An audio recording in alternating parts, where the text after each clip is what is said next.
My friends are usually too busy or can't afford to constantly fly to a million different places. So I do a lot of it myself. I flew to San Diego for my first time alone. I've been to most of the major cities in California, except for San Diego, so I wanted to check it off my bucket list. I stayed in a decent hotel very close to downtown. As I checked in, I met a guy a little older than me in the lobby. He struck up a conversation with me about where I was from, how long I'd be here for, and if I'd ever been here. It was apparently his second time here, and he was also alone. He offered to take my bags to my room for me, since he was going upstairs anyway. I accepted his offer, appreciating his kind gesture. He carried my bags to the elevator, and we went to the second floor to my room. He set my bags down outside my door and said it was great meeting me, and to enjoy my stay here. I thanked him again, and he left down the hall. I let myself into the room, set my bags on the bed, and laid down for a bit just to get a quick nap in.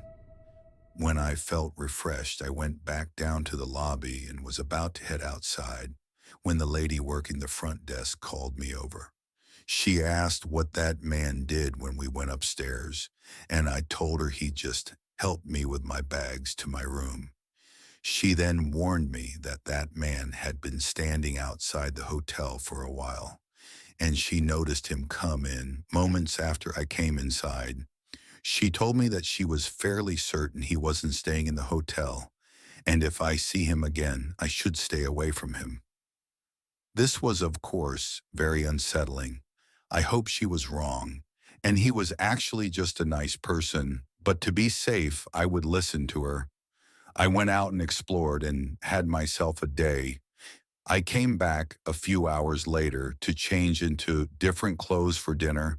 There was a different person working the front desk now in the hotel room. I showered quickly, then changed into different clothes and laid down for another quick power nap. During this time, there was a knock at the door to my room, followed by a quiet male's voice saying, "Housekeeping." I didn't order housekeeping, and it was my first day there. Maybe they had the wrong room.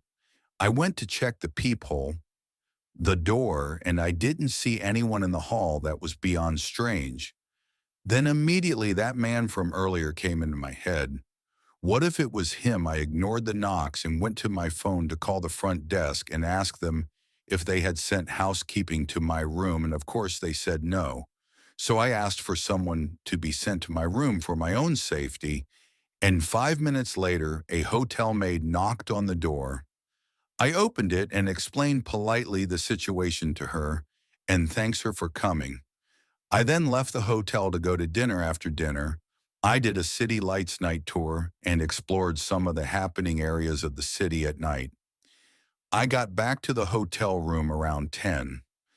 I went up to the front desk worker and then explained what happened earlier with the man I met, who I feared may have been pretending to be room service to get into my room. I then asked her if she had seen anyone of his description walking around the lobby, and she said no. And to make me feel better, she checked the live surveillance camera of my floor, and no one was in the halls. I thanked her and went upstairs to my floor, and then to my room. I changed out of my clothes and laid in bed and put on the TV so I could fall asleep to something. Within the hour, I was drifting into a sleep. What I was hearing from the TV was kind of turning into a dream in my half-asleep state, so when I heard it do our closing, it became part of my dream. I didn't actually wake up until I felt the mattress start shifting as something was putting weight on the other side. I looked over my shoulder to the other side of the bed, and I saw a man in a black covered mask and baseball hat getting onto the bed, reaching for me. He grabbed me, trying to cover my mouth so I couldn't scream, but I managed to fight him off for long enough to scream, "Bloody murder." He continued to try to cover my mouth, but I kept struggling and resisting just long enough for someone to start knocking on the door. I screamed help, and by this point, surely the man knew this wasn't going to go his way anymore. He let go of me and opened the door and shoved the woman who was knocking to the floor, and she saw him run down the hall to the stairs. The woman came in to make sure I was okay, as I was in complete shock, followed by tears. Others from neighboring rooms came to see what the commotion was about. Hotel staff came as well, and the police were called based on the hotel video footage.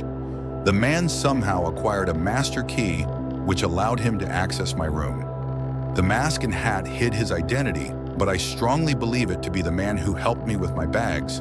The first day, I believe he wanted to find out what room I was in, to later come back to. It's scary to think he may have done this successfully to somebody else. I tried my best to enjoy the rest of my trip, even though I went through something that will likely stay with me for the rest of my life. The hotel gave me a full reimbursement for the entire stay, and they gave me a different room to stay in.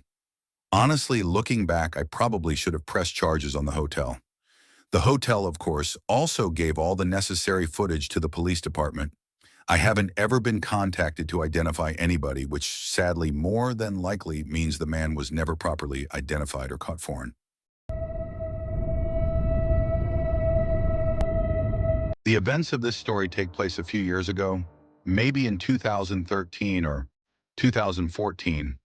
Honestly, I don't remember because the story is such a blur, and I've eventually just blocked it out. Over the years, it was Christmas break, and I was a freshman in college, attending a university in New York City. With that being said, I was miles apart from my family who lived all the way in Bulgaria. For some of you who may not know where that is, Bulgaria is just a small country in Eastern Europe, right by Romania. And Greece, Bulgaria's safety reputation and regulation isn't really that good. But this story actually contrasts that I was at JFK Airport maybe just a few days before Christmas Eve, because my initial plan was to surprise my family and friends in Bulgaria. The airport very obviously was packed and loaded with a lot of people, making my traveling experience way more complex and difficult. After hours of security luggage, weighing and waiting for time to pass, I finally was at rest when the first plane to Istanbul from Manhattan was setting off.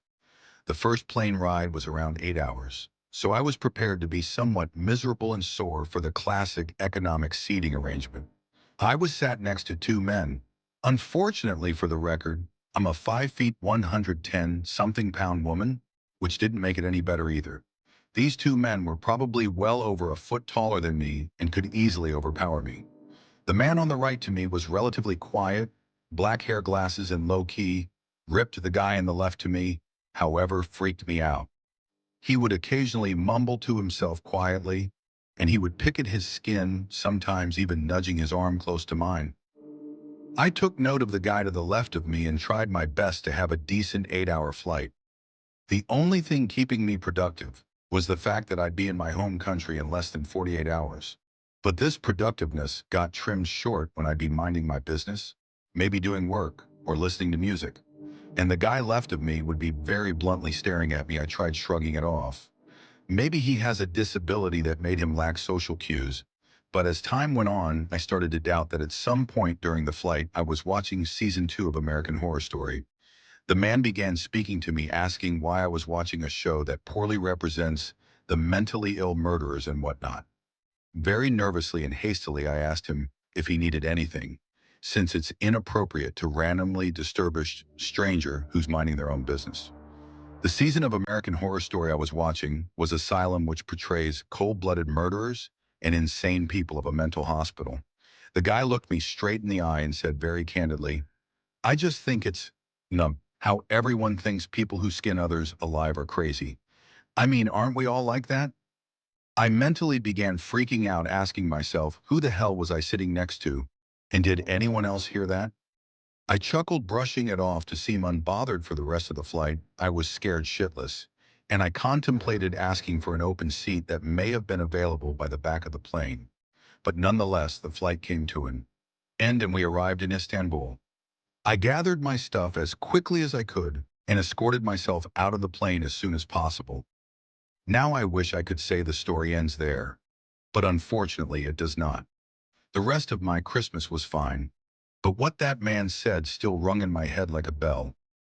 As January approached, I began packing up again to head back to New York. I was sorting out my tote bag and throwing out any old trash I may have stuffed in there from traveling when I came across a disgusting note that must have been slipped in there. When I was sleeping, it read the following: I wish I could see what you look like under your skin. I really wish I took a picture of it as evidence, because only a month later, into February, there was a news article that my younger sister sent to me that basically talked about the same exact man from my plane ride being sent to jail for multiple accounts of rape, attempted rape, kidnapping, attempted kidnapping, and first-degree murder in Istanbul. Reading that article made me sick to my stomach, and honestly, that whole experience drove me to just stay home for the holidays for a few years.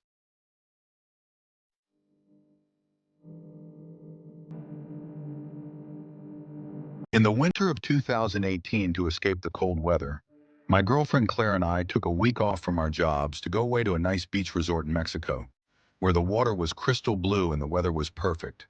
The resort was extremely affordable for a 7-day, all-inclusive package. It had a buffet, 3 pools was on the beach, had a million bars, an entertainment hall, and tons of group excursions. We were going to be there for a whole week.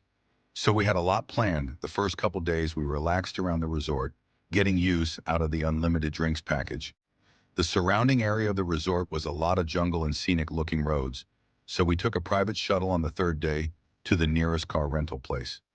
The shuttle driver warned us not to stray too far from the coast, as there are a lot of unsafe areas. We rented a Ford Fiesta. There weren't exactly any Mustangs or Camaros at this rental place. The car rental place was in a small city about 5 miles up the road from the resort. There was basically this one long road that ran along a bunch of resorts, and next to this road was miles of jungle and occasional small towns. We drove south on the road until we ended up in Tulum. The actual city of Tulum was less appealing than I had imagined, considering a lot of my friends were always talking about wanting to go there. We drove through the Tulum area, and then back up north, we found a dirt road into a jungle area and decided to just drive through it and see where it goes. On either side of us was just jungle, probably for miles. We drove down this wide dirt road, enjoying the scenery and little off-roading experience. Though Claire seemed to think we shouldn't be on a dirt road like this in a rental in fear of dirtying it up. And I agreed, so we did a 3-point turn and started heading back in the direction of the main road. Eventually, we were stopped by these 3 men walking out from the jungle onto the road. We both simultaneously said, "Oh no," knowing this could be trouble. I brought the car to a halt and lowered the window a little bit as one of the men came up to it and started speaking in Spanish. I said, "No hablo español," and things started to get a little heated. One of the other men came to Claire's window and knocked on it. I told her not to lower it. The guy at my window started saying, "Money, money?" And I saw the one man still in front of the car making his way to my window as well. And he pulled a knife out of his right pocket. I stepped on the gas, and the car jumped forward. The 3 men were yelling and running after us, but obviously they couldn't run faster than a car. Our hearts were in our throats from that encounter. I didn't let up on the gas until we made it off the dirt road. After that, we didn't really want to drive around anymore. We brought the car to the resort parking lot and left it there. We didn't want to return it yet, especially since the rentals there were so cheap anyway. The next day, after talking with some of the workers at the resort, who recommended a beautiful nearby cenote to check out, we drove the car to another similar-looking dirt path. Very close to the resort, we followed the workers' directions and drove all the way to the end of the dirt road, then parked when we saw a sign for the cenotes. We found it without issue, and we were the only ones here. Surprisingly, we didn't see any other cars. We followed the signs down this beautiful, scenic pathway. It was a truly peaceful experience that unfortunately had to be ruined when we started feeling like we were being watched. I don't mean we have some sixth sense, I mean, we literally heard rustling and footsteps from all around us in the jungle. I told her, "Let's just keep walking." We continued to follow the signs, and out from nowhere, a man came up to us once again speaking Spanish, and I again responded, "No hablo español." He started to attempt to speak in English, and I understood him to be trying to tell us to come with him, that he'd lead us to the Cenote Claire. And I looked at each other nervously, and we followed the man. He was leading us a different way than we were originally going. It seems like we weren't following the signs anymore. Claire tapped me on the shoulder and then pointed at the man's back pocket. There was the handle of a large knife in his back pocket, and whispered to her to run, and then pushed her to start running, and I followed close behind. The man noticed and started running after us, but thank the Lord he was slow. We were easily outrunning him. We made it back to the car, and at first I thought he'd stop chasing us. But as soon as we got in the car, three people emerged from the path we just came from and tried opening the car doors. They then started hitting the glass, trying to break the windows open before any of them could actually break the windows. We were already moving. Claire was crying. Hell, I wanted to cry too. 2 days in a row of this, we officially hated this place. We brought the car back to the rental shop, and luckily there weren't any dents or anything from being pounded on just some dirt stains. We shuttled back to the resort from there, and we didn't leave the resort again until we left days later for the airport. We warned the resort staff about the attack so they could warn the guests we haven't returned to Mexico since. But I'm honestly not sure if we ever will, even in what was supposed to be a safer area by the resorts. 2 days in a row, we barely escaped being robbed and attacked.